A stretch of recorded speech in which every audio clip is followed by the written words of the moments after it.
People ask us how we cut our bays and equipment spaces in EPP Flying Wings. We've never really given any sort of detail about it, so that's what I'm going to do here. I think the original idea of using a Dremel on EPP was Ruben at Sweep Wings. There's so many awesome builders out there and so many ways to build planes. You should watch everybody's videos. Watch the Team Legit videos, watch the Sweep Wings videos, watch them all and soak up what you can from each person's different technique. See what you think is going to work best for you. Cutting bays, I've tried the pluck and pull method where you cut a grid and then you pull it out with pliers. That works pretty good for small stuff. I'm not a fan for bigger stuff. I've used hot wires and things like that. I don't want to breathe that stuff.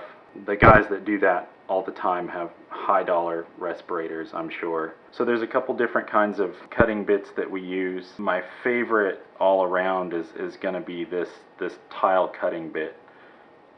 It's just a bunch of burrs, and hopefully you can see that. It's a bunch of burrs, and the cool thing about this is it sort of, as it's going along, it sort of burns an edge. No smoke or anything, but it makes this texture on the edge of the cut that I really like.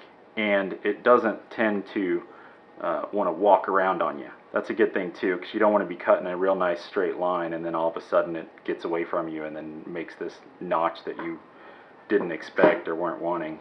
The other bit that we use is the standard Dremel cutting bit, which looks sort of like a funky drill bit, and this one is okay to use if it's sharp. If it's not sharp, then it'll walk around and things like that. This one is brand new, only used it a couple times, and when these are new I actually kind of like them a little bit better than the tile cutting bit. This guard that I use to set my height, I believe is part of the Dremel tile cutting set. Like it comes with this guard and this tile cutting blade. That's how I found it on Amazon. Otherwise, the newer Dremel 3000 came with that guard in the kit. Watch out and see if the kit that you're buying has this, and if you need to buy the guard, then like I said, as far as I know, it's called a tile cutting set. When you're making your cuts, you want to lay everything out first so that you know you're going to have room and that you're not going to have any kind of issues. I'm going to do these equipment doors, and I've been asked before, what side do you put what on? And in the days of the original GoPro, that mattered because the lens was offset, and so a lot of GoPro holders held the camera on a specific side compared to the flight camera so that the lens was in the center. So you wouldn't want your signal from the flight camera being on the far side of your signal, so it mattered which side your receiver and which side your video transmitter went on. That's not quite so important anymore because everybody's mounting everything, you know, dead smack in the center with a session or something like that. So just pay attention to that. If you're using a GoPro, remember where the lens is going to be and what side the camera is going to be on, and then that'll tell you what side you should mount or put your bays in. Now this one, because I'm not exactly sure what is going to end up in it, I'm going to cut both bays the same. The end user will be able to put what they want in there. The first thing that I do is cut out my lids, and the reason why I do this is because if I cut a bay and then I try to cut a lid for it, I'm not going to get the kind of fit that I'm looking for. So I'm going to cut my doors and then I'll trace it onto the plane. And so here, as you can see, I don't have a whole lot of room, but I have looked at this already. And so I've got a spar here and a spar here, and I can go right up against that front spar. Won't be an issue. And I'm just going to draw my line that I'm going to follow. And I'm using a pen. I mean, you can use whatever you can see the mark from. So now that I've done that, those doors should be the same, but I'm going to go ahead and label that one left, and when I trace this one out, I'll label it right. I'm going to have to cut the depth of the door as an indent, and then in the middle of that actually cut out my equipment space. So what I have here is a old Dragon Link receiver. So I'm going to make both bays. I can't imagine needing them to be any deeper than that. So I'm gonna cut them both this deep, and so that they'll accommodate this Dragon Link receiver, so that when they put in the receiver or whatever they're going to use, they'll have plenty of room. I have to pay attention to what I'm going to do, because this guard only goes so far. It only spans a certain distance, and if the part that I'm cutting is bigger than this guide, I need to make sure that I do something to keep the guide on the top of the surface. Otherwise I'm going to get really inconsistent depth of cuts. Typically what I'll do is I'll cut the indentation first, and then I'll go in and cut the actual bay out of that. Let's go ahead and do that now. I'm going to set the guard, set it to the same height of the coroplast, and then just a tad bit more, because you want to account for glue, laminate, Velcro, whatever might be used to attach it. Before you do any kind of cutting, you want to get a nice sharp blade and set it to about the depth that you're going to cut. And you're going to come along your line here and just make a cut with the razor blade, following your line, and about the same depth as your Dremel bit's gonna cut.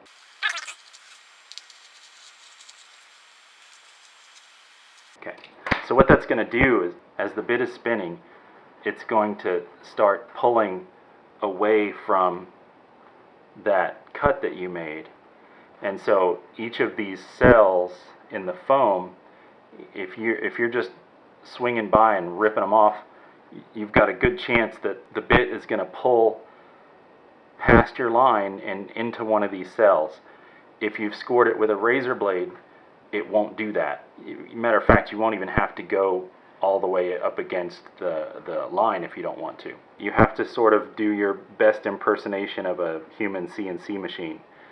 The tighter your passes are, the cleaner your result is going to be. You'll come across like this and just go as tight as you can, just one line at a time, going across and making your cut. What I've seen people do in the past is just kind of get the edge down and then just go crazy in the middle. Well, what happens is eventually those middle pieces start wrapping around the bit and they get ripped out of place, and so then you have this nice level floor, but then you have a pocket where the EPP was ripped out. You don't want that. So, or maybe you do, but I don't. I've got my Dremel set for the right depth, and my guard is bigger than my opening is, so I'm going to be okay with that. And I'm just going to set my Dremel to mid-speed. You probably can't hear when I turn it on. So I'm going to set it to about mid-speed.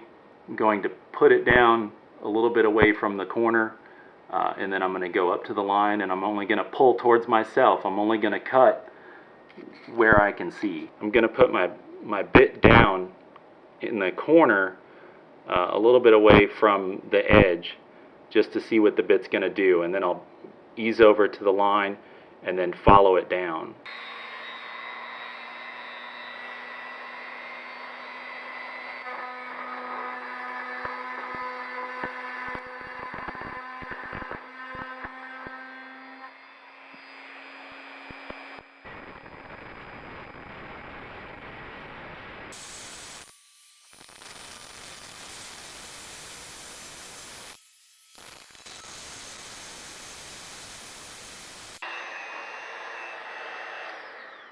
Okay, so now I've got my edge, and so this is a great starting point. Now all I have to do is go in just like I'm coloring something and just go back and forth along this line and remove the material that I need to remove.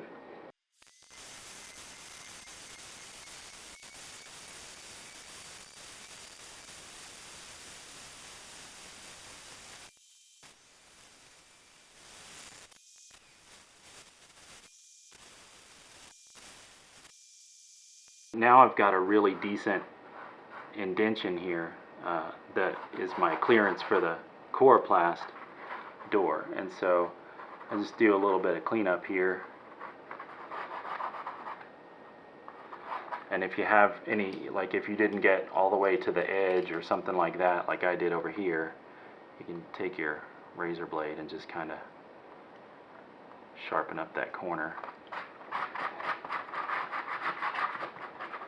Okay, so now, and I better make this one the right one.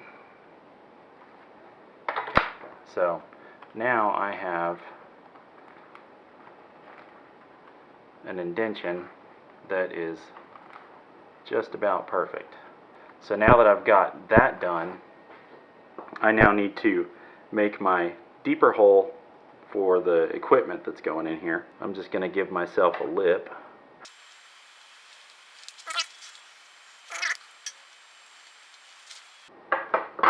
Okay, so now I have the front side and the back side that where I'm going to mount the coroplast. I'm going to go ahead and set my blade again, my razor blade, for about the depth of what I'm trying to cut. And I'm going to go as straight down as I possibly can, and I'm just going to make this, we'll call it a score cut.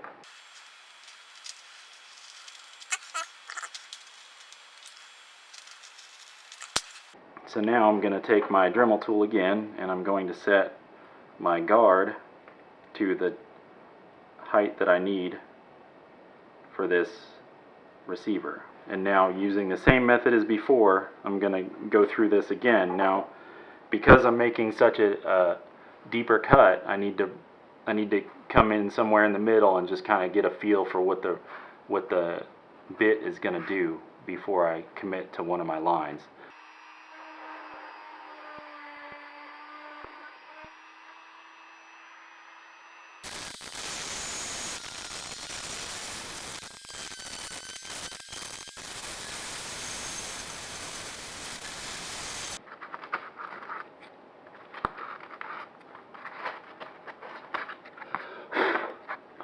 I can do a little bit of cleanup, and I will, like in the corners, but I mean that's a pretty nice equipment bay. And now my coroplast door fits in place nice and flush. A lot of times what I'll do is cut some of the flutes out of the bottom so that it's only as thick as the top. That'll give you more clearance from the top side for equipment. Say for instance, if the wing doesn't have enough depth for the bay that you want to cut, you can add yourself, an 1/8 of an inch by hollowing out the bottom of the coroplast door. So that's the equipment bay, and I'll do the exact same thing for servos or anything else that I want to do. After we do the cutouts with the Dremel tool, we'll come in with E6000 and just coat the whole thing. I like to do that after I've painted because then it gives it a really cool look. The E6000 gives the whole thing sort of a rubberized feel, which I really like, and seems to be nice and durable. That's how we do the Dremel bays, and if you have any questions, please leave them below and I will try to answer them. Thanks.